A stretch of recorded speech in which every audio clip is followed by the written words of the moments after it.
Baik, selamat malam Bapak Ibu yang ada di offline maupun di online. Ya, mengingat waktu sudah malam. 7 lebih, mari kita mulai. Sebelum kita mulai, mari kita pimpin dengan doa pembuka yang akan bertugas Bapak Muji.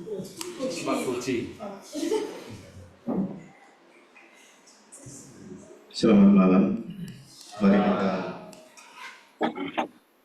angkat hati kita yang sejenak. Kita persatukan hati kita. Semoga pada pertemuan pada malam hari ini kita memperoleh apa yang akan disampaikan oleh Romo Didi. Dalam nama Bapa dan Putra dan Roh Kudus. Amin.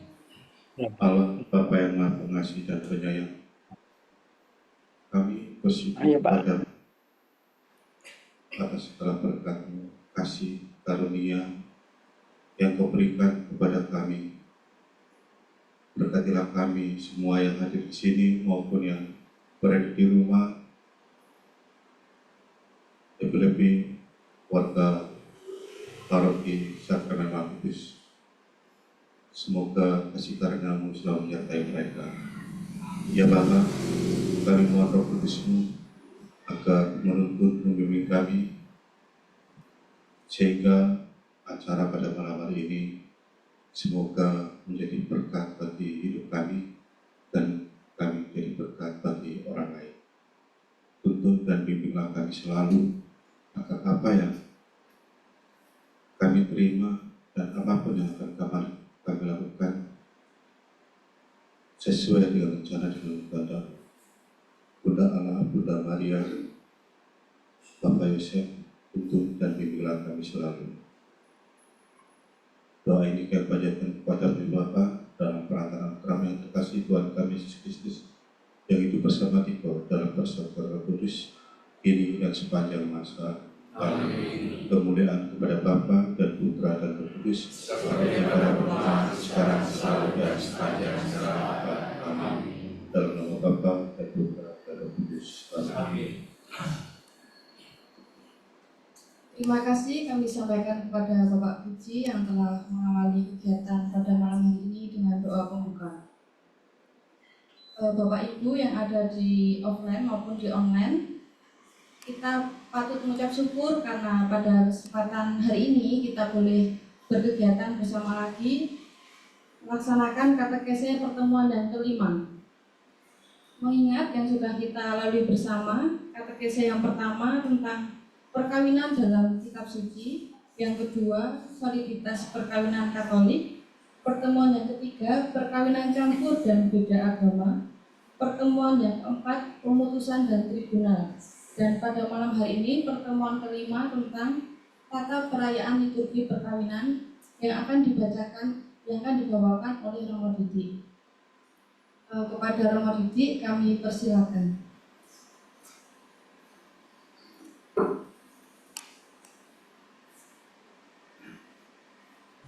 Baik, selamat malam Bapak Ibu sekalian. Malam Romo. Selamat malam. Pada malam hari ini sebenarnya tema ini tema yang tidak terlalu besar, tetapi saya yakin kebanyakan orang sebenarnya lebih bertanya tentang liturgi perayaan perkawinan ini.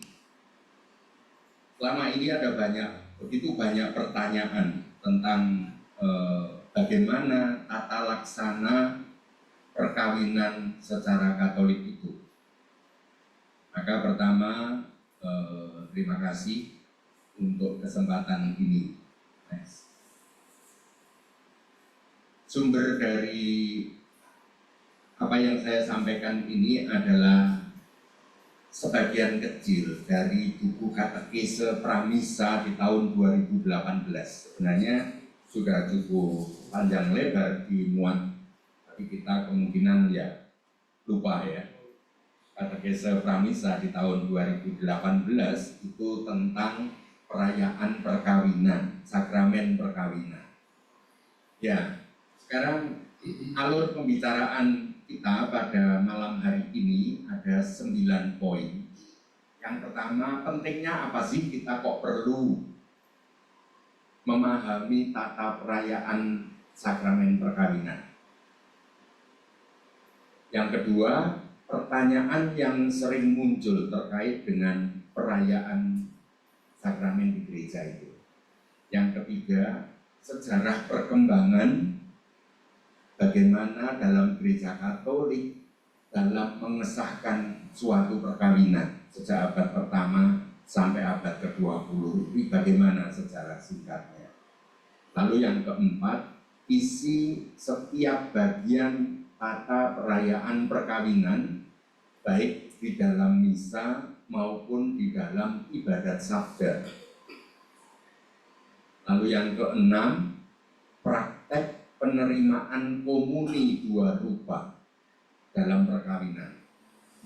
Yang ketujuh tentang dekorasi, 8 tentang dokumentasi, 9 aneka pemberkatan-pemberkatan atau ibadat atau biasa disebut sakramentali, yaitu semacam upacara liturgi, tetapi sebenarnya bukan liturgi, tapi suatu ibadah yang terkait dengan perkawinan. Ya. Pentingnya memahami ini apa?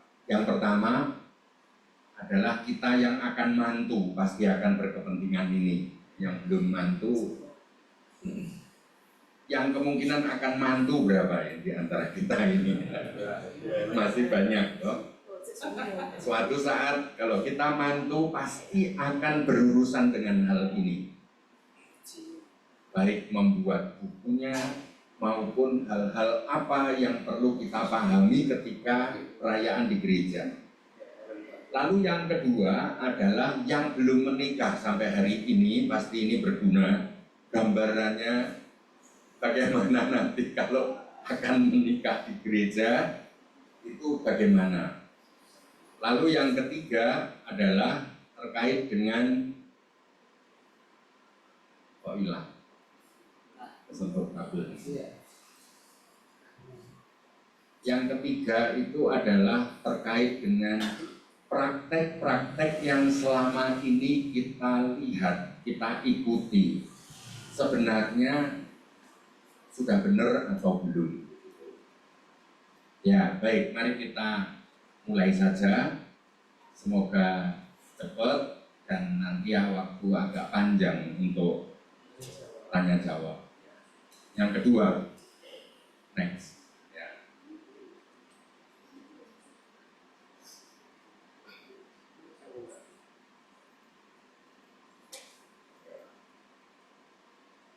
Kabelnya itu jangan tersentuh ya, jauh. Pada umumnya yang ditanyakan ke sekretariat paroki atau ke katekis atau ke romo atau ke seksi liturgi, percikan air suci itu boleh tak? Apakah boleh juga untuk umat? Pertanyaannya kayak gitu. Lalu mengapa Tuhan kasihanilah kami kok dihilangkan pada waktu ibadat tobat? Jadi pada waktu ibadat perkawinan, waktu pemberkatan perkawinan enggak ada Tuhan kasihanilah kami. Lalu sumpahnya janji perkawinan itu apakah harus di atas kitab suci atau ada cara lain?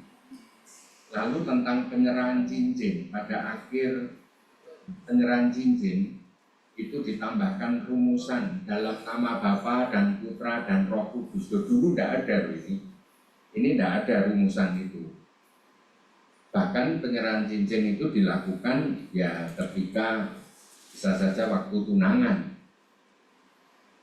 Yang sekarang harus ada nama Tritunggal di dalam penyerahan cincin. Lalu yang kelima, tentang doa berkat bagi mempelai yang sudah menerima sakramen, saling menerimakan sakramen.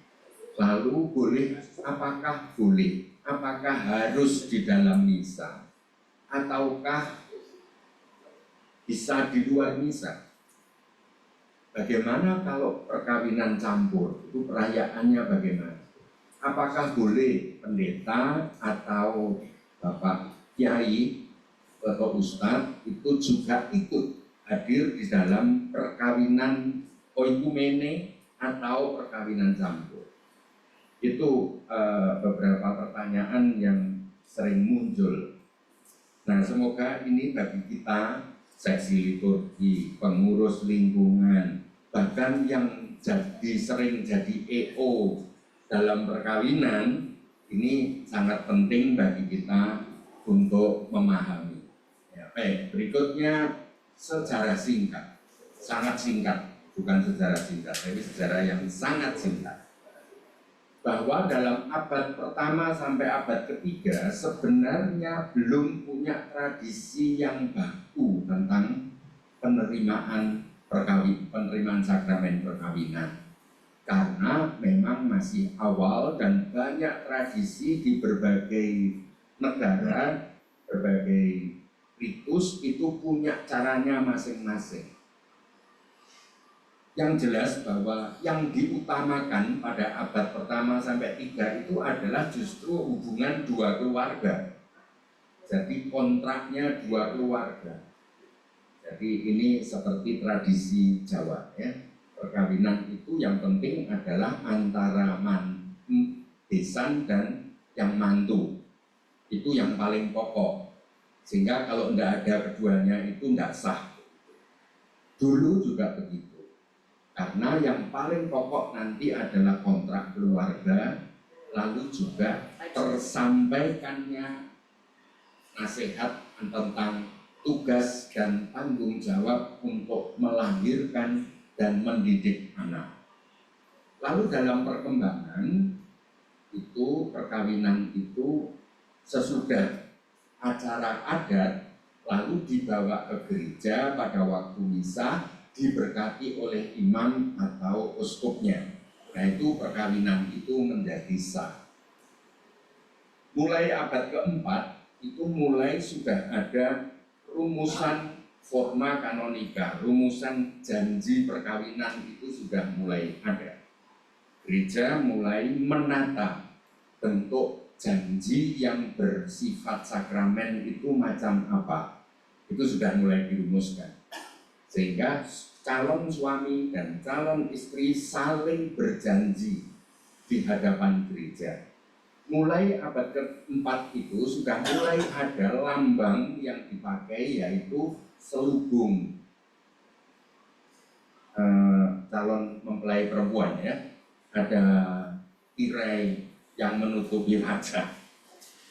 Artinya bahwa mau menekankan semenjak perkawinan itu mereka bukan lagi dua tetapi satu. Unsur-unsur lain juga mulai, unsur-unsur tradisi bangsa tertentu, suku tertentu mulai bisa ditambahkan, tetapi itu bukan yang paling pokok. Yang paling pokok janji perkawinan itu sudah sejak abad keempat. Lalu abad ke-9, abad ke-10, perjanjian perkawinan serta penyerahan lambang perkawinan, itu misalnya dengan cincin, itu harus dilaksanakan di depan imam dalam gereja dan dilanjutkan dengan ekaristi. Jadi itu sudah abad ke-9. Lalu abad ke-11, siapa yang memberkati? Pastor, kepala paroki punya kewajiban.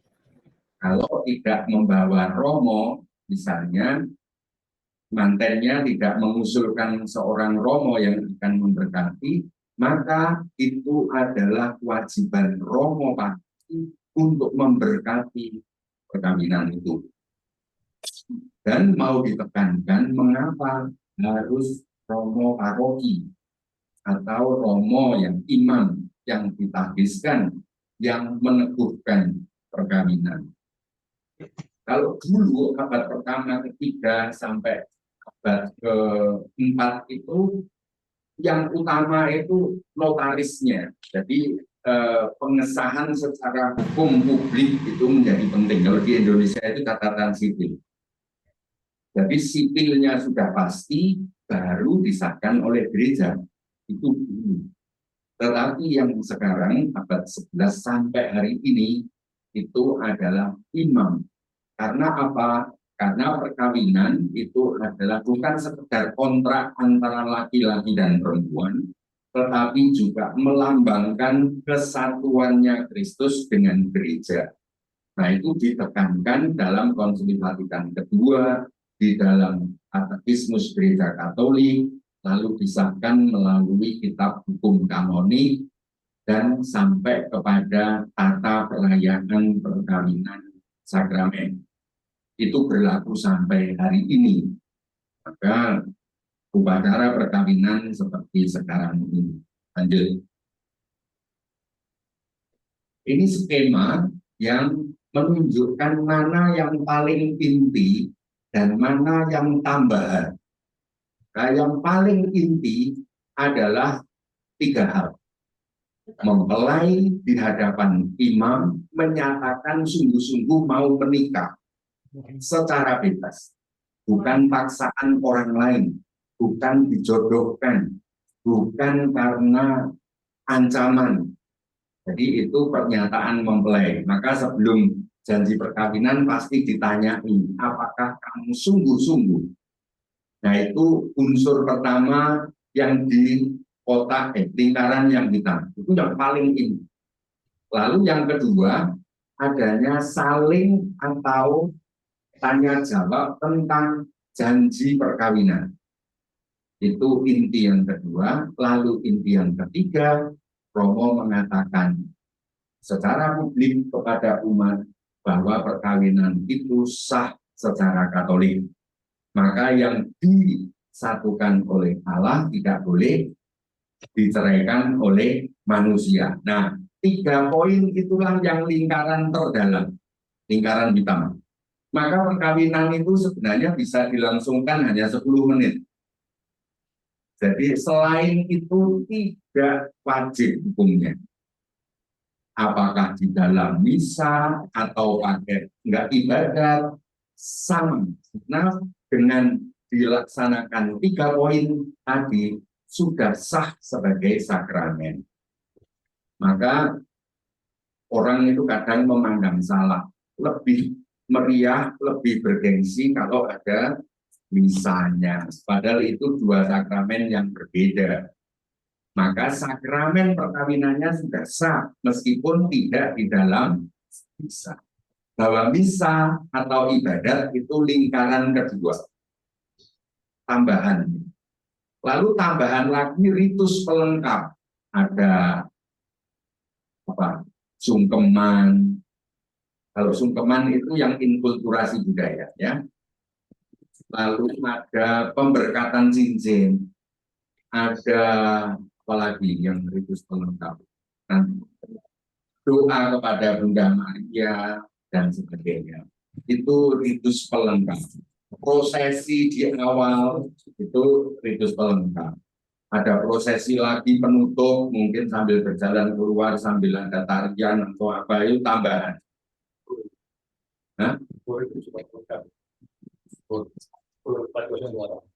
Oh, pelengkap. Ya, ada kur atau tidak, itu perkawinan tetap selesai. Ya. Lalu unsur yang terluar adalah tambahan-tambahan yang bersifat inkulturasi budaya. Misalnya sungkem kepada orang tua. Itu sebenarnya sifatnya sifat budaya. Karena tidak dihadiri orang tua pun perkawinan sakramen itu adalah sah.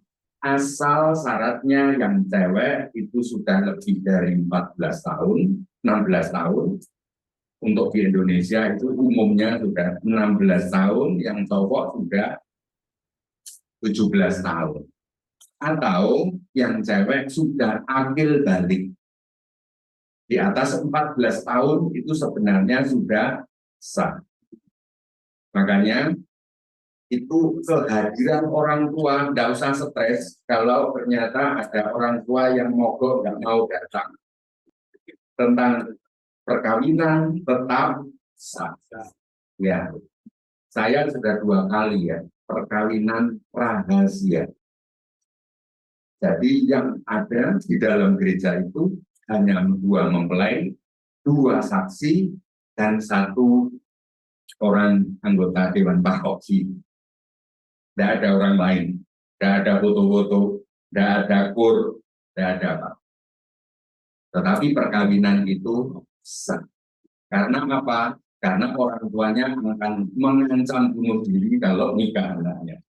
Jadi itu sebenarnya adalah karena kelemahan orang tua yang ada ketergantungan kepada anak. Karena takut kalau ditinggalkan anaknya kalau nikah. Jadi ada macam-macam ya, ada macam-macam gejala-gejala begitu. Ya, tetapi secara iman Katolik perkawinan itu adalah oke. Mengapa gereja Katolik menerima unsur budaya?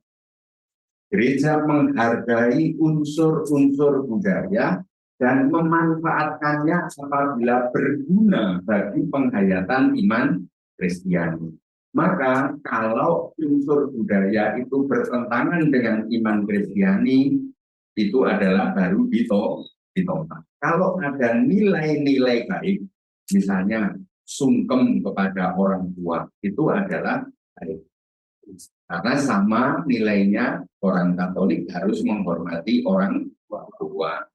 Lalu juga misalnya tukar cincin, itu baik.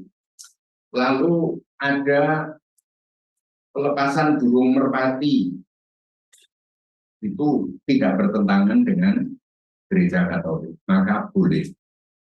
Tetapi kalau sampai harus minum darah ayam di situ atau darah apa babi atau apa, itu pasti ditolak oleh gereja karena tidak sesuai. Ya, next. Jadi Bapak Ibu, yang menjadikan sahnya perkawinan bukan ada bisa atau tidak, bukan tamunya banyak atau tidak, tetapi yang menjadi sah suatu perkawinan intinya adalah 3 hal. Makanya perlu ada pengasas, itu artinya ngomong menjelaskan tentang saksi perkawinan. Maka harus ada saksi perkawinan. Nah, ya.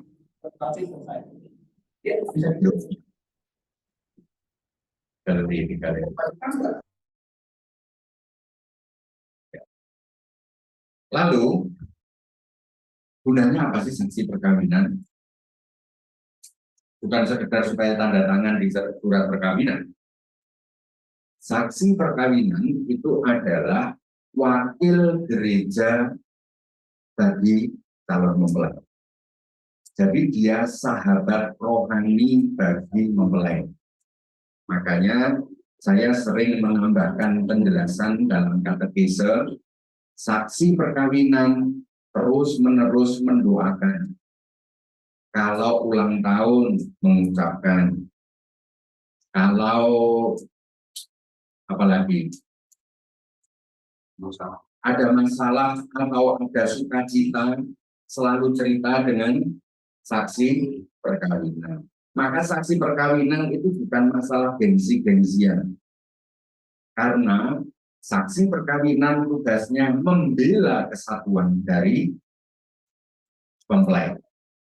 Dia yang membela martabat sakramen. Makanya dia mewakili kebenaran gereja. Makanya kalau milih saksi besok itu bukan kok asal wah orangnya ini bergengsi loh, orangnya viral orangnya, bukan itu. Tetapi bahwa ya nanti, karena kalau kan sudah ada orang tua, kenapa perlu saksi? Kalau kita dengan orang tua, kalau ada masalah, pasti orang tua membela anaknya. Itu 99,9% selalu begitu. sehingga bahkan orang tua bisa mendukung perpecahan. Sedangkan wali perkawinan itu membela kesatuan. Lalu yang kedua, di hadapan mempelai berdiri seorang imam atau diakon. Jadi sudah tertakdir. Makanya bukan berarti kalau romo atau uskup. Jadi bulan lalu ini, saya dengan Romo Hardi ini diundang dalam suatu upacara perkawinan di Bali. Yang memberkati 3 uskup, 9 romo. Apakah itu lebih sah daripada diberkati diakon? Sama. Meskipun frater diakon yang sudah ditabiskan diakon itu sakramennya sah karena dia adalah orang tertabis.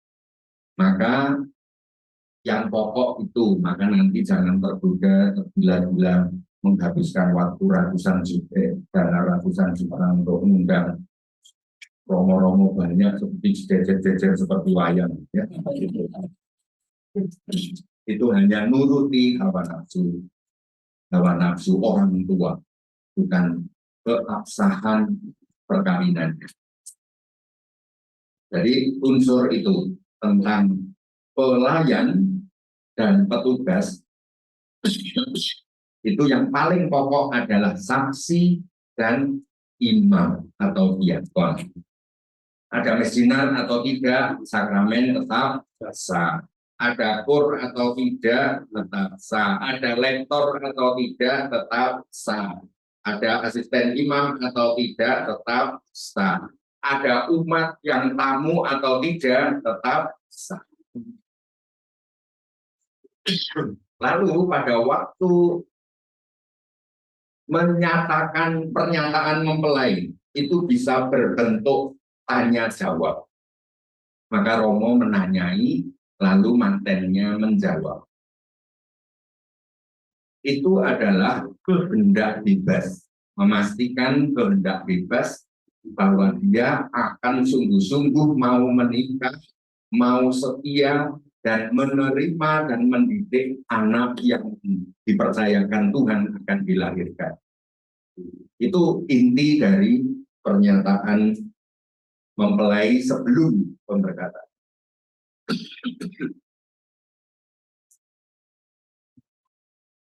Itu bisa diucapkan sendiri-sendiri, bisa diucapkan bersama-sama. Lalu kesepakatan perkawinan itu adalah intisari yang paling dalam, yaitu janji setia satu sama lain. Makanya sakramen satu-satunya yang diberikan oleh penerima sakramen, yaitu perkawinan. Kalau baptis itu sakramen lahirnya lewat pelayan baptis. Sakramen pengakuan dosa harus lewat imam yang menyalurkan sakramen itu.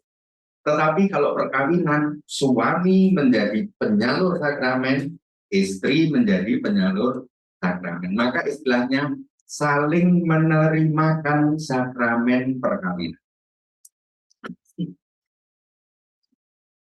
Janji itu yang diatur di dalam gereja Katolik yang pokok itu adalah berjabat tangan sebagai lambang satu tubuh.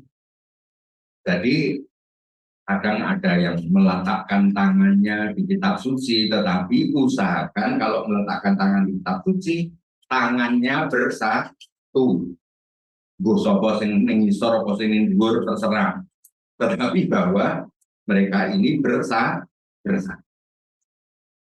Diharapkan sebenarnya berhadapan, bukan menghadap romo, tetapi yang calon suami menghadap istri, calon istri menghadap suami.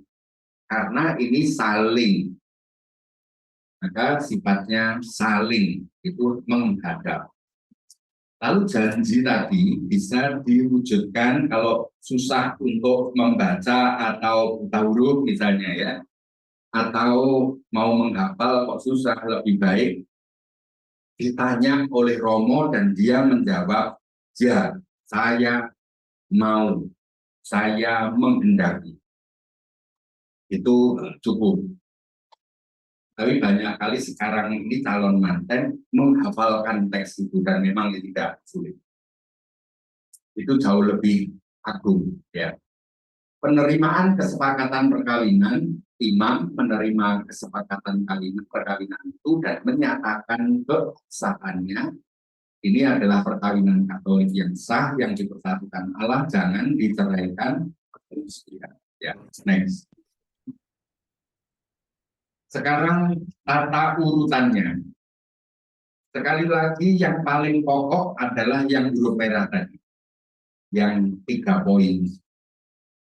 Yang lain itu adalah lapis kedua. Maka kalau di dalam misa, maka tetap misa itu seperti biasa, sesudah homili lalu masuk pada ritus perkawinan, liturgi perkawinan. Setelah homili, sebelum doa umat. Disitulah lalu mulailah, bisa saja dimulai dengan mohon restu kepada orang tua, atau restu kepada orang tua itu bisa sesudah dinyatakan sah perkawinannya baru datang ke orang tua. Itu pilihannya. Lalu setelah perayaan perkawinan, ritus perkawinan sudah selesai, baru dilanjutkan dengan persembahan dan liturgi Ekaristi seperti biasa. Nah, di ritus penutup sesudah berkat itu ditambahkan doa kepada Maria dan penandatanganan berkas perkawinan. Ya, di situ bedanya hanya di situ. Kalau di dalam ibadat bisa saja itu awalnya itu seperti awal misa, lalu sesudah selesai perayaan perkawinan, lalu liturgi Ekaristinya diganti hanya mulai dari doa Bapa Kami. Doa Bapa Kami atau lagu Bapa Kami, lalu Agnus Dei, domba Allah, lalu menerima komuni. Lalu sesudah itu ritus penutup sama. Jadi perbedaannya hanya sedikit. Ya, next. Hanya saja catatan Bapak Ibu, kalau beda keyakinan, sebaiknya tidak di dalam ekaristi, kecuali keluarga kedua-duanya sepakat.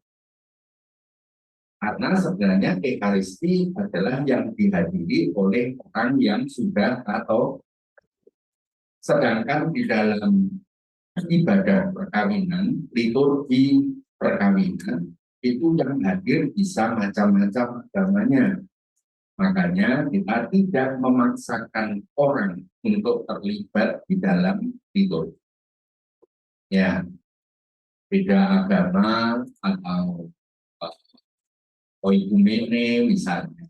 Tetapi jikalau keduanya sepakat, bahkan saya pernah mengalami beda agama, tetapi justru mempelai yang non-Katolik itu datang ke pastoran, pengen anaknya itu nanti diberkati di gereja secara Katolik dalam Ekaristi, meskipun si salah satu mempelai belum bisa menerima komuni. Maka yang menerima komuni hanyalah yang Katolik, lalu yang pihak non-Katolik diberkati darinya. Ya, mau ditambahkan untuk menambah lebih nuansa mesra, misalnya pada waktu istrinya menerima komuni, itu suaminya memegang pundaknya dari belakang, itu hal yang baik. Baik, ya. Sekarang mari kita lihat ritus pelengkap. Jadi sekali lagi ini sifatnya pelengkap. 1. Pemberkatan dan pengenaan cincin. Karena bisa saja saya berkali-kali pemberkatan dan pengenaan cincin itu pada waktu tunangan. Jadi pengikatan itu sudah dimulai di tunangan sehingga nanti waktu perkawinan itu sudah tidak perlu lagi tukar cincin. Lalu pembukaan kerudung itu sekali lagi adalah pelengkap, simbol pelengkap. Mohon restu orang tua, itu tradisi budaya yang sangat baik, maka diterima. Lalu penyerahan kitab suci, salib, rosario, itu juga pelengkap. Kalau tidak apa-apa. Jangan sampai perkawinan ditunda gara-gara patungnya ternyata pecah, selalu nunggu beli patung. Ya. Lalu berdoa kepada Bunda Maria dan keluarga Kudus Nazaret itu juga tidak wajib. Itu sifatnya pelengkap. Maka tidak usah merasa bersalah. Nggak usah merasa menang-menangan kalau ternyata dalam suatu kawin campur ternyata pasangan Anda sungguh sulit bisa menerima atau keluarganya sangat sulit menerima ada doa kok di depan patung. Maka tidak usah merasa berdosa kalau tidak ada doa kepada Bunda Maria di depan patung itu. Dan doa dari bangkunya juga tidak ada apa-apa, tidak harus membawa bunga ke depan patung, itu tidak wajib, tidak wajib. Sehingga harus ada bunganya Romo, tidak ada, tidak wajib. Lalu penandatanganan surat perkawinan juga tidak harus pada waktu perayaan. Kalau nanda tangannya wajib. Tetapi kalau nggak ini nggak diakui. Tetapi tempat waktunya tidak harus sesudah perayaan langsung harus di situ, nggak harus. Bisa sesudah itu, misalnya besoknya sesudah perayaan penandatangannya di sekretariat, tidak masalah, tidak masalah. Ya, next.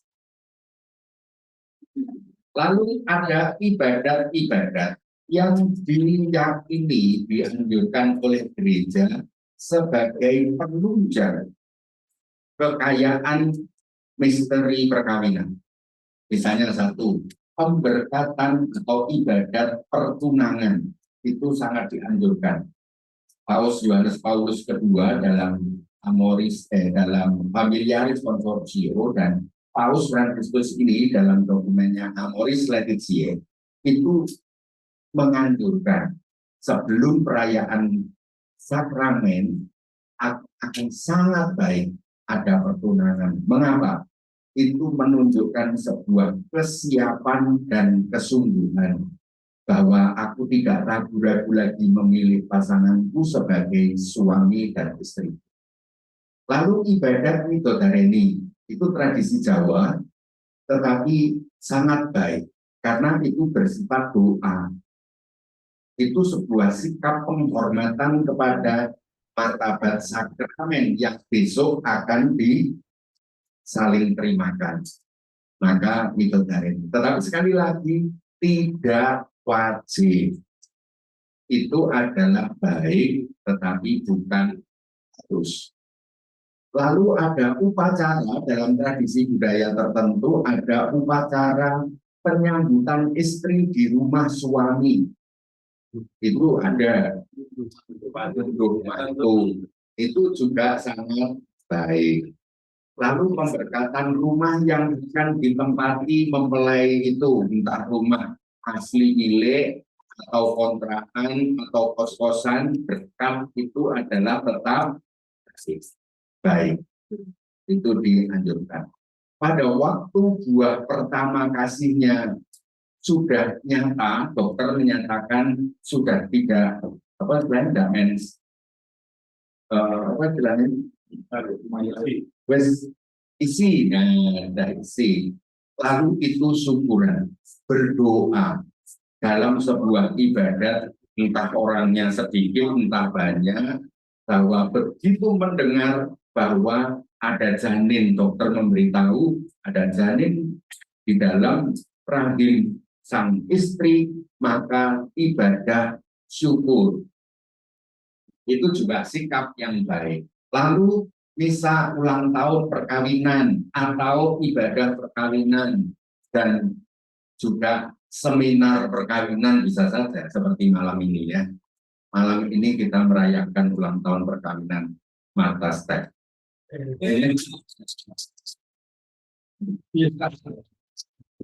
Itu ulang tahun perkawinan yang sangat berarti karena mendalami tema tentang tata perayaan perkawinan. Selamat untuk Pak Steph dan Bu Martha. Oh. Oke. Boleh dengan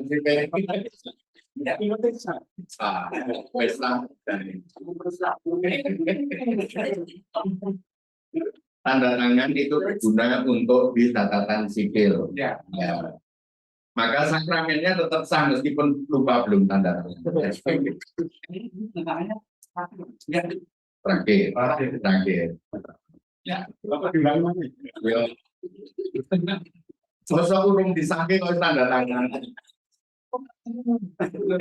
Next. Ya. Sekarang ada beberapa catatan akhir. Apa yang perlu kita perhatikan? Sebenarnya bukan hal wajib, tetapi seringkali justru mengganggu proses atau membuat rahmat sakramen itu terabaikan. Pertama, next. Tentang penyambutan mempelai di depan. Cara tradisi Tionghoa atau tradisi Eropa tertentu itu adalah masuk ke depan altar tidak bareng.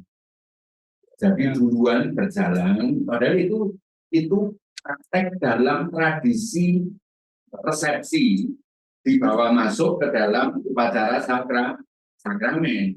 Kalau di dalam resepsi maju dulu yang cowok menghadap ke depan, lalu istrinya datang disambut oleh yang cowok. Itu sebenarnya tradisi perayaan resepsi perkawinan, seremonialnya. Tetapi dalam sakramen masuk dan datang harus bersama. Ya. Lalu itu bisa di pintu gereja, bisa langsung datang di depan altar. Lalu imam menyambut kedua mempelai bisa di pintu atau langsung di depan altar. Sehingga masuknya menuju ke imam bareng. Lalu pakaian liturginya putih. Karena ini adalah hidup baru. Itu adalah warna kemuliaan, warna keagungan. Lalu imam memerciki air suci. Karena sudah percikan air suci, maka sudah tidak perlu ritus tobat. Karena pemercikan air baptis itu menandakan pertobatan. Maka karena kalau tidak ada pemercikan, baru ada upacara tobat. Ya, secara sederhana, dua mempelai langsung sudah berdiri di depan altar, lalu Romo datang. Next. Percikan air suci itu artinya ritus tobat, karena dipersatukan, diingatkan kembali akan pertobatan hidup baru dalam pembaptisan. Lalu restu orang tua itu bisa dilakukan sebelum perayaan sakramen, bisa juga pada saat sesudah penerimaan saling menjanji nikah, atau bisa ditempatkan yang lain. Itu tidak ada hukumnya. Yang jelas bukan dalam saat menerima hospi terus tinggal boleh orang tuanya, enggak. Lalu pada waktu sungkem itu tidak harus tangisan sesenggukan yang pangkon, tidak harus. Bisa berdiri di depan orang tua, tidak ngomong enggak apa-apa, atau bisa berlutut di pangkuan orang tua juga bisa. Jadi itu tidak ada wajibnya. bisa ngomong sendiri, bisa ada semacam MC yang mewakili orang tua mengatakan suatu nasihat, itu juga bisa. Atau salah satu orang tua mewakili 4 orang, 2 pasang orang tua mewakili untuk memberi nasihat, itu juga bisa. Ya, jadi sangat fleksibel. Next. Sangat baik dianjurkan pada waktu sungkeman itu diiringi lagu yang sesuai, khususnya tentang hormat dan restu dari orang tua, atau pentingnya orang tua memaafkan dan merestui mendoakan. Lalu berkat untuk mempelai, itu imam berdiri di hadapan kedua mempelai yang berlutut di tempat mereka, atau di depan altar, atau romo dari belakang altar, itu juga tidak masalah. Yang penting kedua mempelai berlutut karena sedang menerima doa berkat. Lalu romo sambil mengaturkan tangan, memberi pengantar, lalu mengajak semua hening. Karena peristiwa itu, maka waktu doa berkat jangan diiringi lagu. Karena itu adalah saat hening untuk menyampaikan doa berkat. Lalu romo merentangkan tangan mengucapkan doa berkat untuk mempelai, entah dengan cara dibacakan atau dilakukan oleh imam itu. Dilakukan wow. Suwe berbagai panjang itu doanya. Lalu waktu komuni, ada yang protes kepada saya pernah, Romo terlalu mengistimewakan. Kenapa kalau mempelai ini kok boleh 2 rupa?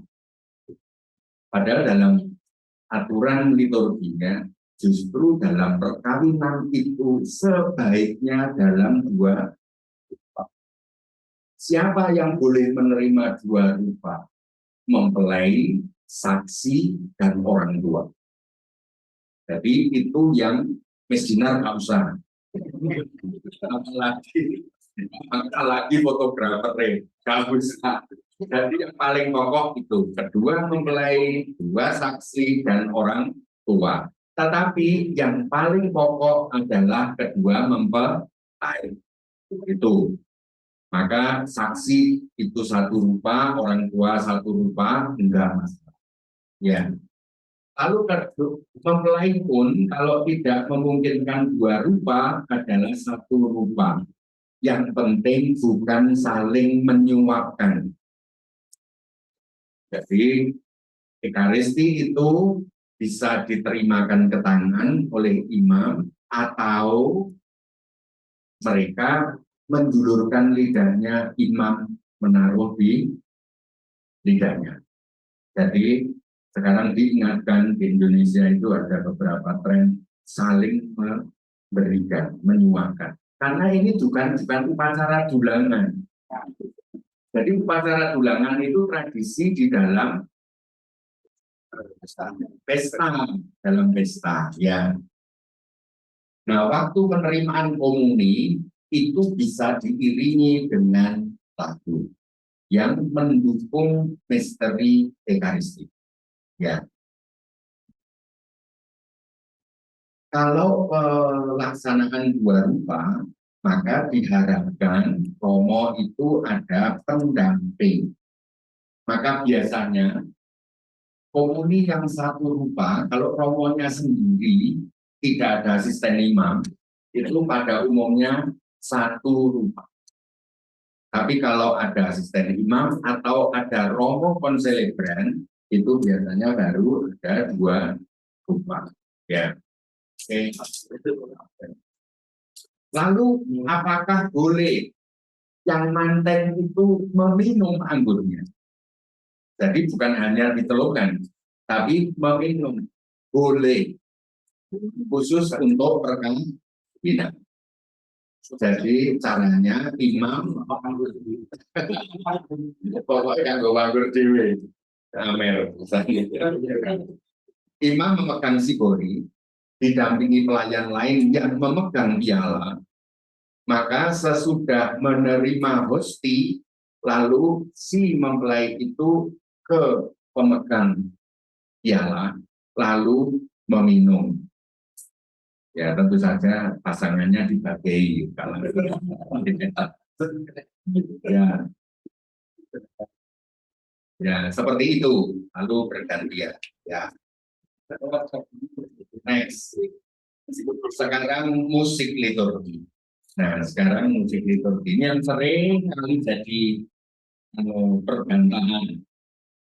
Maka prinsipnya bahwa musik liturgi paduan antara lagu dan syair, itu prinsipnya dulu ya.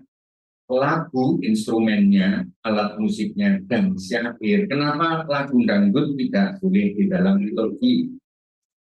Karena kecuali di Afrika. Afrika karena syairnya memang sukacita dalam tarian. Maka musiknya musik nari. Tetapi dalam liturgi pada umumnya, musik doa, musik firman, musik itu maka harus diiringi dengan iringan yang sesuai dengan syair. Karena apa? Tuan di dalam lagu itu adalah syair. Alat musik itu pelayan syair. Itu yang perlu dipahami. Maka organ, alat musik tidak boleh dominan melebihi syair. Jadi itu bukan berarti lagu terus liring-liring, ya itu lalu akhirnya nggak berpadu dengan musiknya. Tapi yang jelas bahwa umat bisa mendengar syairnya. Lalu sekali lagi musik itu bukan konser. Kalau konser itu adalah panggung untuk ditonton. Maka musik liturgi adalah melayani ibadat kepada Tuhan. Tujuannya memuliakan Tuhan dan menguduskan umat. Jadi bukan supaya aku ditonton. Makanya sering saya dirasani beberapa orang di umat ini. Romo itu bolak-balik nyinggung seragam. Karena seragam itu supaya ditonton. Karena yang membuat lagu itu memuji atau memuliakan Tuhan atau enggak, itu syair dan paduan instrumennya, bukan seragamnya. Dan itu yang kalau gitu ya nggak usah seragam, ya nggak mau. Jadi kita sekarang kalau enggak itu ya berarti tidak, ya enggak, itu namanya wong mutung. Tapi bahwa bagi kita supaya tahu membedakan mana yang prinsip, mana yang bukan, mana yang hakiki dan mana yang bukan. Bagian penting dan utuh dari liturgi perkawinan itu sendiri. Jadi jangan sampai lagu itu mengabaikan misteri perkawinan itu sendiri. Dia itu ambil dewe, nyuanyi dewe, dari tontonan dewe. Nah itu berarti tidak boleh dalam liturgi. Tapi bahwa musik harus mendukung pada misteri sakramen itu sendiri. Ya, misalnya mengiringi jalannya manten, itu berarti musiknya mendukung perkawinan. Atau mengiringi ketika sungkem orang tua, itu berarti musik mengabdi pada peristiwa sungkem. Nah, seperti itu prinsip yang perlu dipahami. Sehingga lagu dan musik itu bukan sekedar tempelan pengisi waktu atau kesempatan karena ada artis yang diundang. Bukan. Tetapi yang utuh dari liturgi. Pernah suatu saat namanya Didi SSS, pernah ya, saksofoner. Pada waktu mengiringi misa di KKY, ada yang mengusulkan, Romo, Eman, wong iki pemain saksofon paling top di Indonesia, mosok kok di balkon. boleh nggak keliling di antara lorong-lorong bambu itu memainkan saksofonnya untuk lagu rohani yang sedang dinyanyikan. Romonya jelas tidak, karena kalau mau nonton TV di tempat konser bukan untuk ngiringi misa. Jadi itu yang bukan karena sok-sokan romonya, tetapi seluruh musik liturgi harus mengabdi kepada misteri sakramen itu.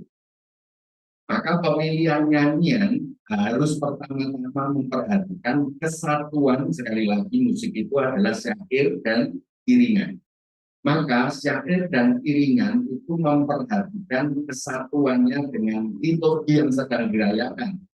Maka syair suatu nyanyian liturgi adalah doa dan cinta. Cinta itu bukan hanya cinta horizontal, misalnya percintaan cowok dengan cewek, bukan sekedar itu, tetapi cinta Allah dengan manusia atau cinta manusia kepada Allah.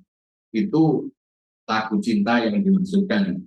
Makanya pada waktu pernah ya, mosok nggak boleh Romo anu lagunya puisi Imam Sapardi Djoko Damono kok nggak boleh. Syairnya itu untuk apa? Itu adalah percintaan antara laki-laki dan perempuan. Itu adalah misteri cintanya ragawi. Jadi ketika bersatunya laki-laki dan perempuan, lebur jadi abu, hujan, air dengan hujan itu sendiri ya. Misalnya seperti itu. Dan lalu maka harus bicara tidak hanya cinta secara horizontal, tapi juga cinta secara vertikal.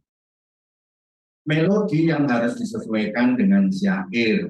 Melodi mengabdi syair, bukan syair mengabdi melodi. Ya, itu prinsip dalam musik liturgi. Next. Sekarang dokumentasi. Sering kali dilalaikan karena yang fotografernya belum tentu selalu orang kan. Maka hendaknya EO atau panitia selalu ngajak bicara dengan dokumentator. Karena apa prinsipnya? Bagaimana tidak mengganggu jalannya perayaan sakramen. Sehingga terjadi ketertiban, tidak berlalu lalang, malah menghalang-halangi. Saya itu malah dihalang-halangi karena dia ngambil mundur, malah di depan saya ini, aksi-aksi di antara saya dan bangkunya manten ini. Jadi, motret di depan saya, di benggangannya antara bangku dengan saya. Ini pasti tidak pernah diberitahu, tidak pernah dijelaskan. Ya, itu. Lalu imam pendamping. Jadi sekali lagi kalau imam pendamping tidak harus seperti wayang itu tadi. Karena satu imam, satu diakon sudah cukup. Nah, kalau ada imam konselebran, imam yang mendampingi entah satu entah dua, apa yang bisa diserahkan kepada imam konselebran? Yaitu tentang bacaan Injil, dua homili. Makanya kalau ada pendeta yang ikut memberkati, silahkan yang upacara-upacara tambahan tadi oleh pendeta atau oleh Bapak Kiai atau Ustadz atau penghulu. Tetapi yang paling pokok 3 poin tadi oleh imam. Hanya itu kok.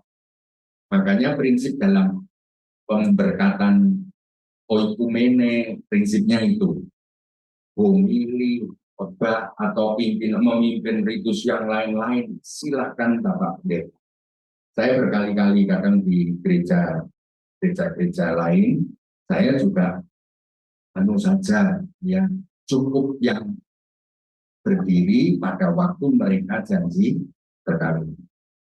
Di luar itu Bapak Pendeta pasti senang mereka, karena terutama homili dan khotbahnya adalah mereka itu pada umumnya sangat senang, karena mereka tidak menganggap perkawinan itu sakramen. Perkawinan itu adalah pendeta mendoakan mempelai, yang mengesahkan mempelai adalah negara. Jadi prinsip mereka begitu. Ya. Lalu kalau waktu doa berkat untuk mempelai, imam lain ikut menjulurkan tangan kepada mempelai, tetapi yang ngomong itu adalah selebran utama. Jadi yang lain hanya mengulurkan tangan. Ya. Lalu membantu membagikan komuni kepada pengantin, lalu berkatan cincin atau macam-macam yang lain. Itu silakan. Next. Dekorasi. Ini juga prinsip yang penting. Karena saya pernah di demo di Sakramen Baru bisa. Ya, bukan hanya di sini, di Sidoarjo juga pernah. Ya, di Blora juga pernah demo. Nah, pada umumnya dekorator itu yang jarang sekali mendapatkan pembinaan. Dikira pokoknya orangnya pinter menyusun bunga atau mendekor berarti pas, belum tentu. Karena hiasan di dalam perayaan Ekaristi beda dengan hiasan resepsi perkawinan. Mereka menganggap altar itu adalah meja resepsi. Makanya dihias bagian dari meja resepsi. Padahal altar itu adalah meja korban yang harus kelihatan kepada umat. Nah, ini hal yang perlu dipahami nanti. Saya kira sudah banyak ya pembekalan pada seksi bunga kepada dekorator ya. Nah, dalam perayaan liturgi setiap misa altar selalu harus yang menjadi pusat perhatian. Karena itu ditempatkan di tengah panti imam sebagai pusat. Altar itu di mana korban Ekaristi diletakkan. Salib dan lilin itu diletakkan di atasnya dan di samping altar yang tidak boleh menghalang-halangi atau menutup ya. Di salib itu tetap bisa atau jili, kadang-kadang di Vatikan itu 12-an di sini. Lalu juga ada yang lebih gereja berujung sampai Romone ketutupan. Sakramennya nggak kelihatan, dikira itu adalah simbol kota yang di atasnya ada salib. Ya, hendaknya kalau sudah ada salib di belakangnya Romo, maka salib di altar cukup kecil menghadap ke Romo. Kalau yang di belakang Romo nggak ada salibnya, maka salib itu kecil itu baru menghadap ke umat, bisa agak gede. Kenapa di altarnya Vatikan itu waktu paus misa? Kenapa salib yang di atas altar gede? Kenapa? Karena di belakangnya altar tidak ada salib yang gede yang bisa dilihat umat. Ya, kalau ada ya pasti salib yang di altar kecil. Ya. Lalu bunga tidak diletakkan di atas altar. Itu tidak pernah ada yang mengizinkan sebenarnya bunga di atas altar. Bunga selalu di samping atau di bawah bagian samping altar. Kecuali kalau altarnya itu tiangnya 2, tengahnya bolong, maka di tengah itu bisa bunga. Tapi kalau seperti kita ini altarnya sangat bagus. Nah, itu justru jangan menutupi altar. Atau malah kadang ada, pernah di katedral itu terjadi. Dekorasi bunga itu menenggelamkan altar. Jadi Sampai saking akeh bunga, itu sampai altarnya nggak kelihatan. Itu pernah terjadi, ya itu protes banyak orang. Karena uangnya sugih, mau pembangunan buat sampai seluruh katedral itu diisi bodong-bodongan dan bunga. Bayangkan, sampai pelengkungnya itu semua. Ya itu ya kebablasan. Itu membayangkan gereja sebagai tempat resepsi. Ya, padahal yang paling penting adalah altar dan mempelai itu sedang saling memberikan saran.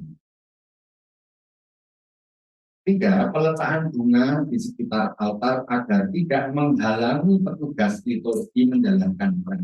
Tapi beberapa waktu yang lalu ada hari Minggu yang dekorasi bunganya sangat tepat menurut saya, sangat sederhana dan anggun dan kecil sebenarnya, tapi sangat indah. Saya pernah tapi lupa nanyain ini siapa yang bertugas ini, karena itu yang paling pas. Benar. Saya ya dilema waktu itu ya, pada waktu saya ulang tahun imamat, sampai ada sepeda menutupi altar. Ada balon-balon, ada cabang-cabang tinggi. Kita sampai kalau melewati dari depan altar itu berotok minggir-minggir menghindari nyantol. Saya waktu itu mungkin waduh, seksi bunga sangat kecewa dengan saya karena saya menegur gitu. Padahal mereka ini sedang bukan menghormati Yesus, sedang menghormati Romo itu. Kalau menghormati saya, Bu, jangan di altar, saya bilang. Kalau menghormati saya, kalau saya sedang di pastoran, itu boleh. Ya, mereka sangat kecewa. Saya bisa mengerti, tapi pasti ingat terus. Yang penting sesudah itu bisa menjalankan dengan baik. Maka perlu sekali dijelaskan kepada para dekorator untuk sadar bahwa satu, dekorasi perayaan liturgi tidak sama dengan dekorasi resepsi pernikahan di gedung atau di hotel. 2, untuk perayaan liturgi dekorasi mesti bersifat sederhana dan anggun. Jadi bukan tidak harus banyak, tetapi yang penting ada kesederhanaan. Sederhana itu maksudnya apa? Tidak mengalahkan keagungan altar itu sendiri. Tapi ya jangan terus modit-moditnya penemenen terus akhirnya yo terus pokoknya kembang suket atau apa siji telincir ngono yo. Nah, itu tidak menghias lalu, tidak menambah anggun. Tapi itu asal ada. Keindahan dekorasi untuk perayaan liturgi terletak pada kesederhanaan dan keanggunan, bukan kesemarakan. Itu hal yang dalam pedoman umum merayakan Ekaristi. Ya, next, akhir saya berkata ya. Ya begitu Bapak Ibu yang bisa saya sampaikan. Dan sekali lagi selamat ulang tahun perkawinan untuk Martha Stern. Ya. 2 hari yang lalu.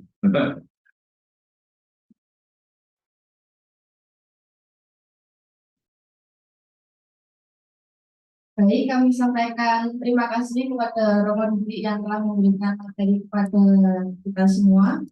Selanjutnya kita buka sesi tanya jawab. Barangkali ada Bapak Ibu yang berada di offline maupun online yang mau bertanya, silakan. Kalau yang online disuruh menyebutkan dari mana? Karena ada dari paroki ulang. Yang dari online mungkin mau bertanya bisa raise hand atau menuliskan pertanyaan di room chat. Tapi bisa disebutkan asalnya dari mana, namanya siapa, dan pertanyaannya apa.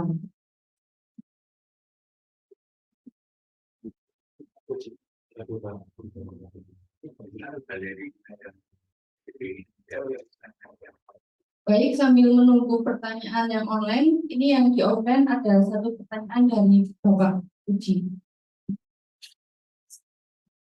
Terima kasih, selamat malam semuanya. Eh, ada beberapa komoditi yang ingin saya tanyakan. Yang pasti itu 3 poin yang tadi diterangkan oleh Romo itu yang hakiki, hakikat itu begitu. Yang lainnya adalah apa bisa dilakukan atau tidak. Yang menjadi pertanyaan saya, yang sebagai saksi, apakah itu ada kriterianya, Romo? Kemudian yang kedua itu mengenai janji perkawinan yang dilakukan di gereja itu, kalau saya lihat itu pada waktu sebelum jadi perkawinan, mempelai laki-laki itu kalau nggak salah di sebelah kiri.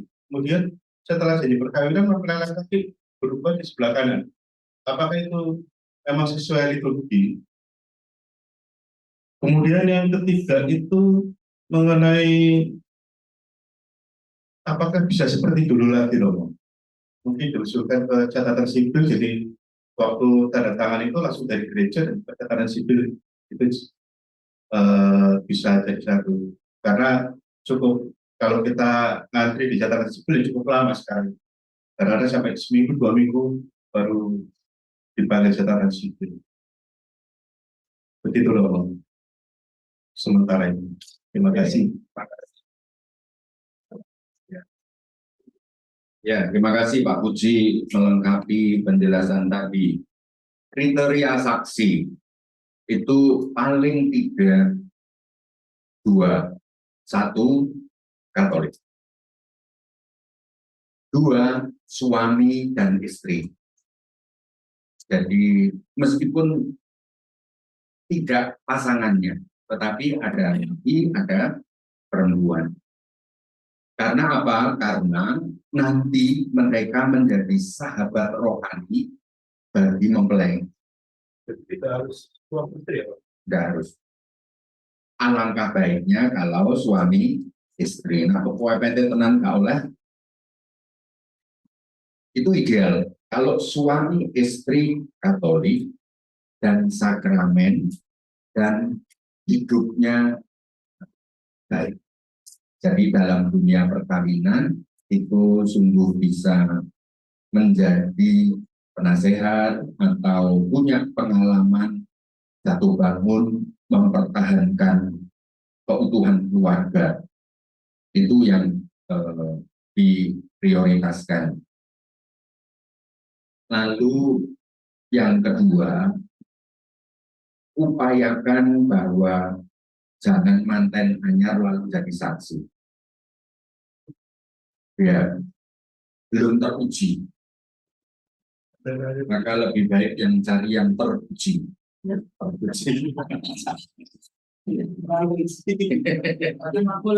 tanya masalahnya puji namanya dari puji. Jadi sudah mempelai yang sudah teruji di atas 5 tahun misalnya apa itu yang diminta untuk menjadi saksi. Itu tentang saksi perkawinan. Lalu tentang perubahan letak mempelai, apakah itu wajib? Tidak wajib. Tetapi itu adalah tradisi budaya, khususnya budaya Jawa, budaya Tionghoa juga saya kira ya. Kata itu betul. Itu adalah baik karena mau menandakan bahwa sejak perayaan sejak saling menerimakan sakramen, kita ini menjadi manusia baru. Bukan lagi aku dan kamu, tetapi kita. Nah, itu ditandai dengan perubahan letak bahwa yang tadinya di kanan sekarang di kiri. Itu bukan itunya yang paling pokok, tetapi simbolismenya itu bermakna, memaknai bahwa sejak hari ini kita ini manusia baru. Itu yang mau dijelaskan. Lalu catatan sipil, ini ada paroki yang bisa bekerja sama dengan baik dengan pencatatan sipil yang biasanya dengan biaya yang lebih mahal karena harus mendatangkan petugas. Dulu itu ada petugas pencatatan sipil dari tokoh umat setempat. Jadi dulu itu setiap paroki itu ada orang yang diberi SK untuk bisa menjadi saksi pencatatan sipil di parokinya masing-masing. Tampaknya tidak semua sekarang ada dan tidak lagi dimungkinkan rasanya. Karena sekarang peraturannya sudah beda lagi. Sejak 2024 ini tidak bisa lagi kawin campur. Bukan karena gereja, tapi karena negara sipil. Dulu Yayasan Paramadina itu Muslim, malah melaksanakan upacara perkawinan beda agama. Lalu juga Gereja Katolik jelas. Gereja Katolik syarat dalam perkawinan pertama-tama bukan karena agamanya sama, tetapi karena ada kehendak bebas kematangan untuk mencintai, saling mencintai, dan setia seumur hidup. Itu syaratnya, meskipun tidak seagama. Tentu saja pilihannya yang ideal adalah seagama, karena mengurangi perbedaan. Nah, bagaimana sekarang catatan sipil? Rasanya sulit. Kecuali untuk perkawinan sakramen. Perkawinan sakramen itu kemungkinannya bisa untuk mengundang catatan sipil datang ke gereja paroki. Sehingga penandatangannya langsung sesudah perkawinan, lalu menuju ke ruang tertentu di sekretariat atau di pastoran, undangan juga ditunggu oleh pencatatan sipil. Kalau dulu bisa. Nah, sekarang ini yang membuat bisa atau tidak bukan gereja. Yang membuat bisa atau tidak adalah pemerintahan pencatatan sipilnya. Lalu apa ini yang terbaru?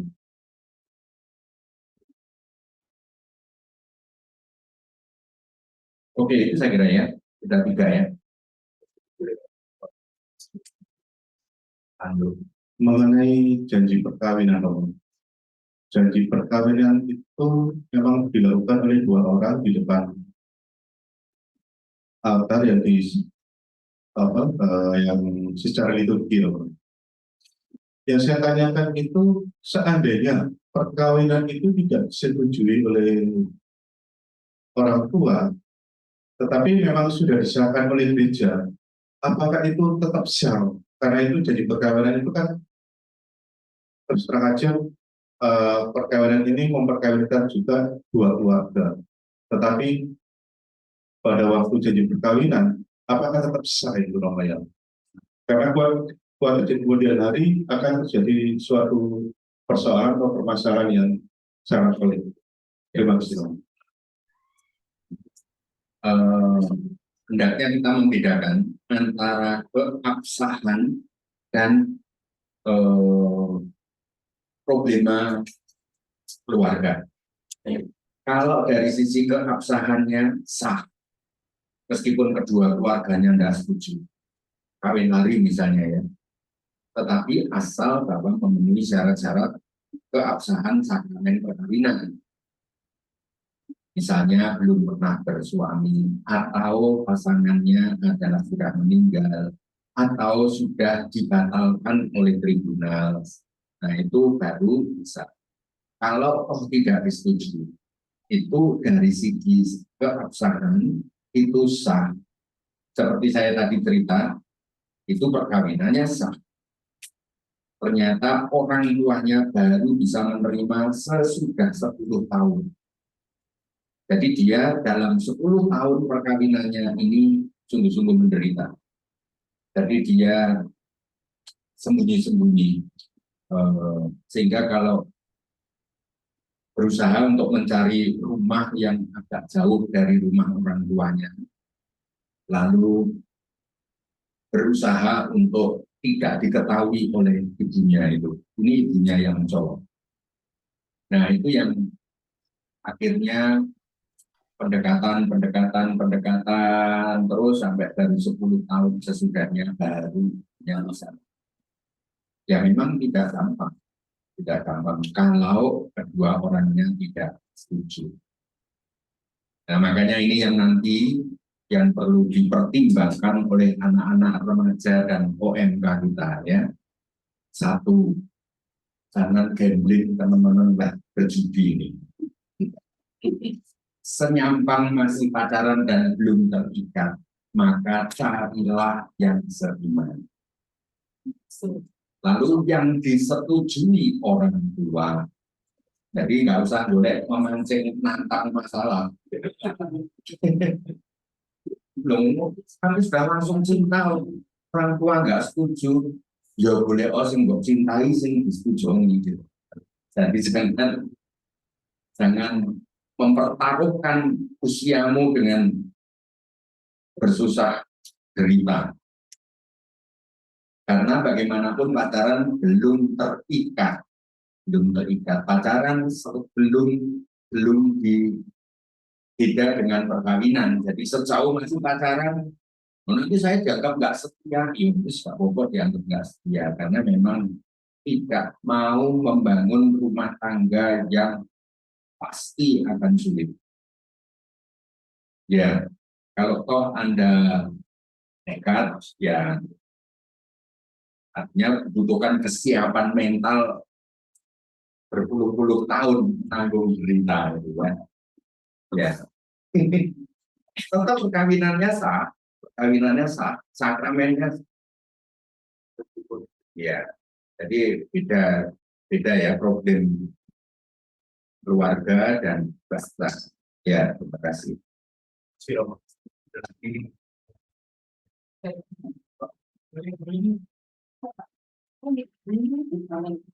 Romo, jika perkawinan secara oikumene, kemudian yang melakukan perjanjian perkawinannya adalah pendeta, itu status perkawinannya jadi bagaimana? Ya tidak bisa secara sakramen. Maka ya kalau pendetanya memaksa, ya lebih baik kita ikumene. Jadi tawarkan saja. Oke, kalau pendetanya mau melakukan mendampingi Romo, kalau tapi bahwa yang mulai 1, 2, dan 3 itu adalah yang menanyai kesanggupan itu adalah Romo, dan yang menjadi peneguh dalam saling memberikan janji. Ya, lalu Romo mengatakan bahwa ini perkawinan Katolik yang sah. Jadi begitu, Dora. Itu makanya perlu dibicarakan jauh-jauh sebelum upacara perkawinan. Jadi itu dibicarakan. Ya, supaya nggak tiba-tiba ujuk-ujuk datang 2 orang dan satunya memaksakan kita. Itu harus repot. Ya. Ada lagi?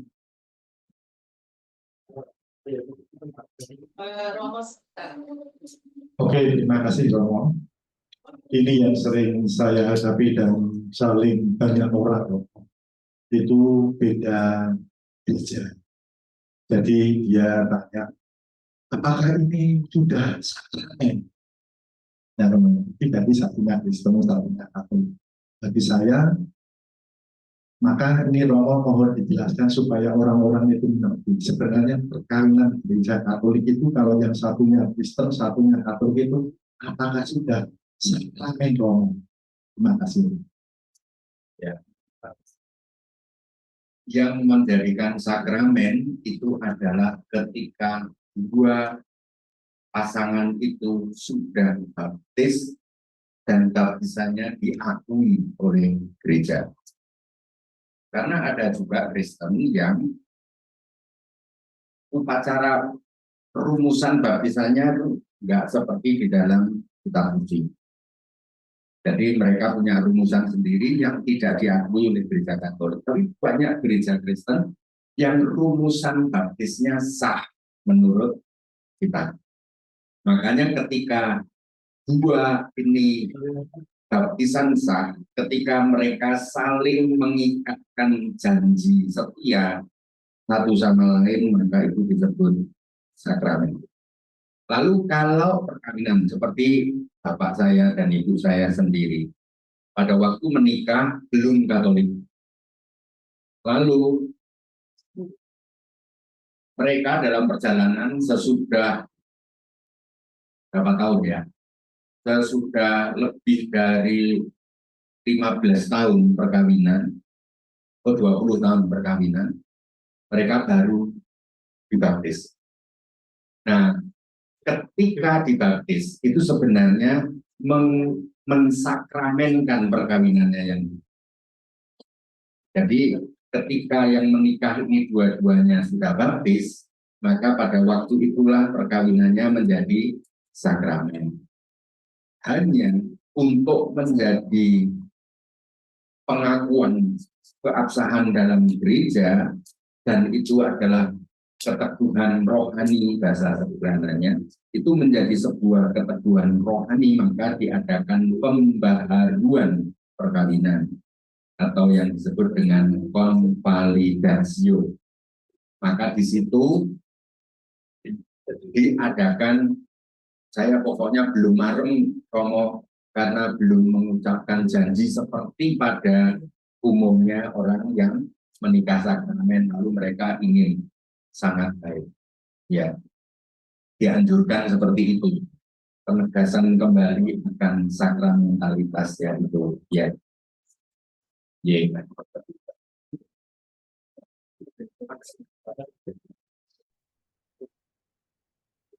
Untuk Yakobus 3 bisa on mic.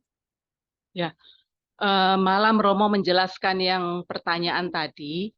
Itu jadi ceritanya kita tuh pernah jadi saksi pernikahan, tapi pernikahan itu diadakan di gereja Protestan sebenarnya Romo, GSJS. Tetapi waktu pernikahan itu juga ada romonya. Tapi sepanjang proses pemberkatan itu, yang melakukan tuh pendetanya. Jadi pada waktu pemberkatan perkawinan itu, janji pernikahan itu, romo itu cuma berdiri di sampingnya manten itu, tapi tidak mengucapkan apapun gitu. Dan kita juga sebagai saksi itu cuma melihat dan tidak mengucapkan apapun. Nah itu yang sampai sekarang itu jadi pertanyaan saya tuh, itu dianggap perkawinan Katolikah atau jadinya perkawinan di gereja lain Protestan seperti itu? Karena sampai sekarang itu yang perempuan tuh tetap merasa dianya Katolik gitu. Karena yang teman saya itu yang perempuan tuh yang Katolik, suaminya yang Protestan. Seperti itu mau.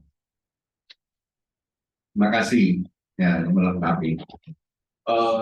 Coba ditanyakan ke romonya. Pasti mereka romo itu bersama parokinya sudah mengurus namanya dispensasi dari forma kanonika yang diucapkan karena di gereja Protestan.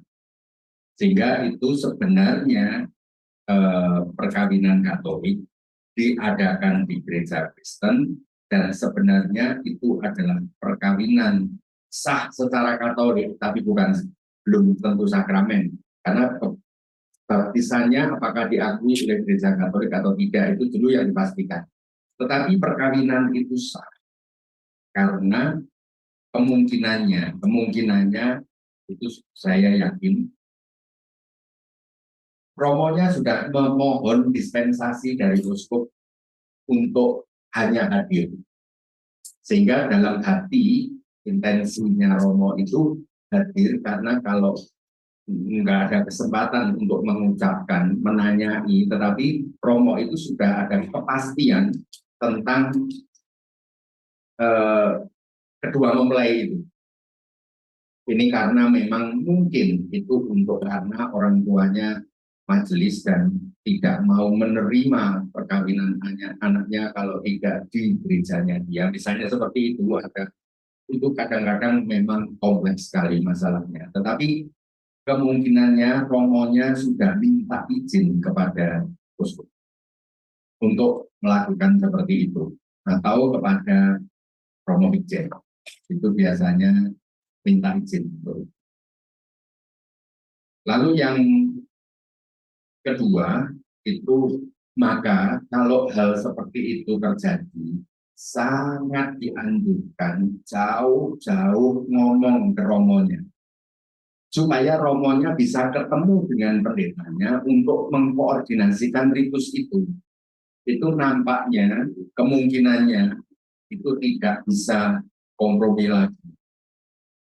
Kesempatan untuk sebelumnya tidak. Saya pada umumnya kalau keinginan Oyumene, saya pasti akan ketemu dulu dengan pendeta. Nah, lalu di rounding, lalu untuk nanti pada waktu ini saya yang ini ya, karena ini sudah yang harmonik mengalah ke gerejamu, maka sebaiknya nanti aku Gadiono ini, yang ini toh, yang lain-lainnya nanti Bapak Pendeta. Sampai hari ini saya tidak pernah mengalami hambatan sampai harus meminta izin kepada uskup untuk hanya diam berdiri di sampingnya pendeta, enggak. Itu pasti tidak ada pembicaraan yang lancar sebelumnya dengan pihak pendeta. Ya, ya nanti teman-teman kalau seandainya ada yang kawin beda gereja, tolong untuk memberitahukan tentang tempat akan pelaksanaannya di mana itu jauh-jauh sebelumnya. Jangan mendadak kurang 2 hari atau kurang 1 hari sehingga ketandapan. Ya, begitu kira-kira Kak Dora.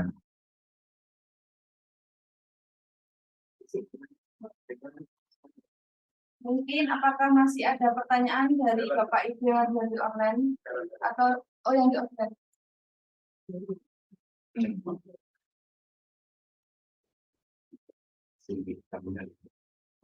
Selamat malam, Romo.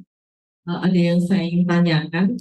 Kalau tadi kan beda gereja, kalau sekarang perkawinan itu dilaksanakan secara Katolik, tetapi beda agama. Nah, kemudian kalau tadi contohnya Romo kan, orang tuanya Romo dulu belum Katolik, ya dua-duanya belum Katolik, berarti menikah dengan cara lain.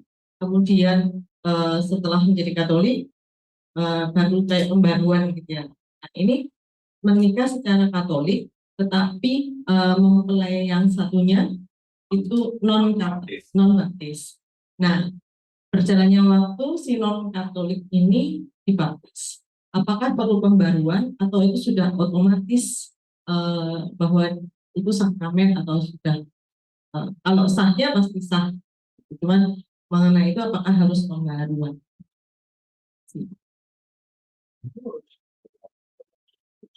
Maka pada waktu tanggal baptisan, karena baptisan itu bisa saja di tempat paroki lain atau daerah lain beda dengan waktu perkawinan, ya. Maka nanti pada waktu dulu kan perkawinannya misalnya di Jakarta, lalu sekarang tinggal di Surabaya. Maka ketika baptis di Surabaya, segera beritahukan ke sekretariat untuk memberitahu ke paroki di mana dulu pemberkatan perkawinan, sehingga di sana dicatat sebagai Katolik sudah dibaptis tanggal sekian. Sehingga di buku baptis di sini sakramen perkawinannya sesuai tanggal baptis itu. Pernikahan yang dispensasi tanggal sekian, tetapi menjadi sakramen tanggal sekian sesuai tanggal baptisnya. Karena dia baptis di Surabaya. Baptis itu sendiri adalah pembaruan. Nah, tetapi kalau mau peneguhan kembali, maka bisa.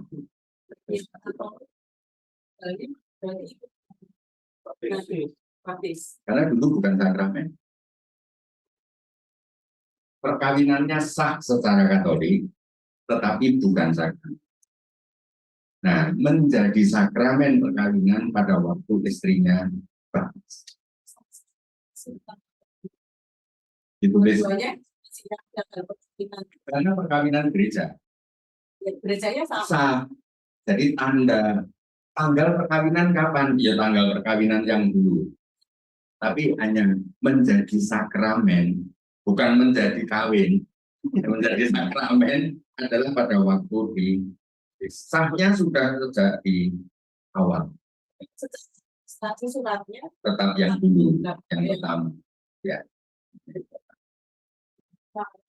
Kasih. Adalah itu baru. Mungkin Bapak Ibu yang di offline masih ada yang mau ditanyakan? Sudah cukup ya? Kalau yang di online? Sudah cukup memahami. Ya baik, terima kasih kepada Bapak Ibu yang sudah menyampaikan pertanyaan. Terima kasih juga kepada Romo Didik yang telah memberikan jawaban dan wawasan baru untuk kita semua.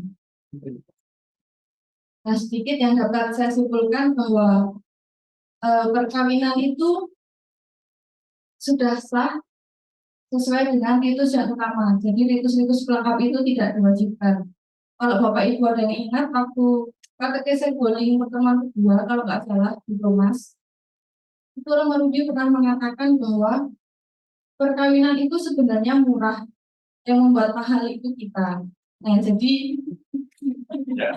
betul ya. Jadi mungkin teman-teman UMK atau Bapak Ibu yang mau mantu, mau menikahkan anaknya, bisa dipersiapkan. Yang terutama sahnya itu pada ritus cantik. Cantik itu murah. Yang mahal itu perawatan. Ya, ditambahkan sama Romo Diki, cantik itu murah, yang bikin mahal itu perawatannya. Skincare-nya. Baik, sebelumnya kita akan akhiri pertemuan pada malam hari ini dengan doa penutup.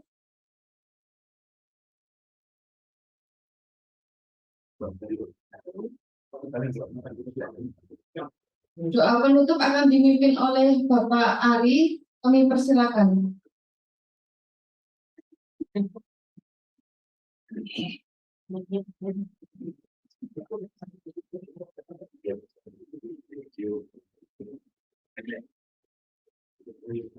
Baik, akhir saya.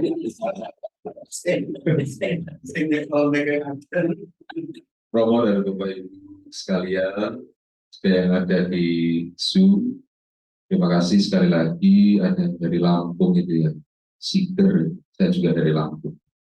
Martin, iya dari Blitar, dari Malang juga ada. Romo dari Tulungan semua lengkap. Terima kasih. Mari kita tutup dengan doa penutup dan nanti akan diakhiri dengan berkat penutup. Marilah kita berdoa dalam nama Bapa, Putra dan Roh Kudus. Amin. Selamat malam, Bapa, Putra dan Roh Kudus. Puji dan syukur atas berkat dan penyertaan sepanjang hari ini, mulai pagi hingga malam ini. Kami sudah Kau berkati, lindungi, Kau jaga untuk melaksanakan segala aktivitas dan tanggung jawab kami masing-masing. Pada malam hari ini, kami juga telah berkati melalui katekesi tentang sakramen perkawinan yang sudah disampaikan oleh Romo Diki pada kami semua, seluruh umat Katolik yang berada di paroki Sakramen Maha Kudus maupun di luar paroki Sakramen Maha Kudus. Kami bersyukur atas kedengaran melalui katekesi tentang sakramen perkawinan ini. Secara khusus semoga memperkuat iman dan hidup berkeluarga kami, khususnya bagi saudara-saudara kami yang nantinya akan mempersiapkan untuk penerimaan sakramen perkawinan. Kini kami akan beristirahat, kami akan berkumpul kembali bersama keluarga kami lindungilah dan jagalah kami semua dalam istirahat malam. Semoga esok hari kami dapat kembali beraktivitas dengan penuh semangat. Segala doanya Bapa kami aturkan dengan perantara Kristus Tuhan kami. Amin. Mulai daripada Bapa dan Roh Kudus. Pada permulaan, sekarang selalu dan sekarang. Kawal berkat Tuhan. Tuhan bersamamu. Bersama dengan syukur kita semua yang 2 hari yang lalu Pak Sutri, Marta, Steph berulang tahun mensyukuri anugerah cinta dan kesetiaan, mensyukuri buah-buah kasih dalam diri anak-anak. Kita semua juga mengenang kembali rahmat sakramen perkawinan yang kita terima dari kasih Tuhan melalui gereja. Dan pada malam hari ini kita juga berdoa untuk Pak Agung, Sekretaris DPP kita yang juga berulang tahun. Semoga semuanya rasa syukur ini Kau berkati dan keluarga-keluarga ini Kau sucikan, seluruh cinta suka dukanya Kau angkat menjadi sebuah persembahan yang hidup bagi pemuliaan nama-Mu. Berkat Allah menyertai Anda kita semua dalam nama Bapa dan Putra dan Roh Kudus. Amin.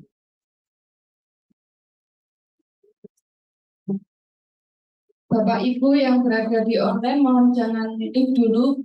Mungkin bisa on cam untuk kita foto bersama. Maka Bapak Ibu yang masih off cam bisa untuk on cam, kita akan foto bersama.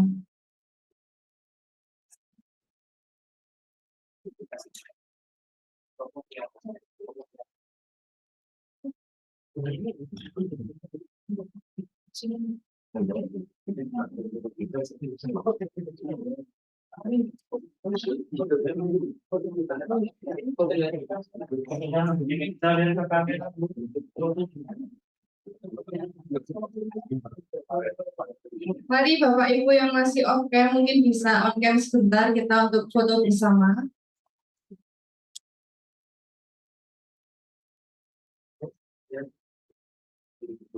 Baik, kita hitung 1, 2, 3. Mungkin bisa sambil tersenyum atau ngasih jempol Bapak Ibu.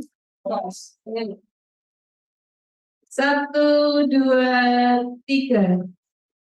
Baik, terima kasih Bapak Ibu atas kehadirannya, baik offline maupun online. Berkah dalam.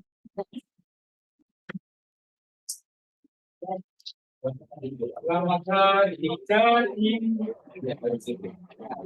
Selamat jadi.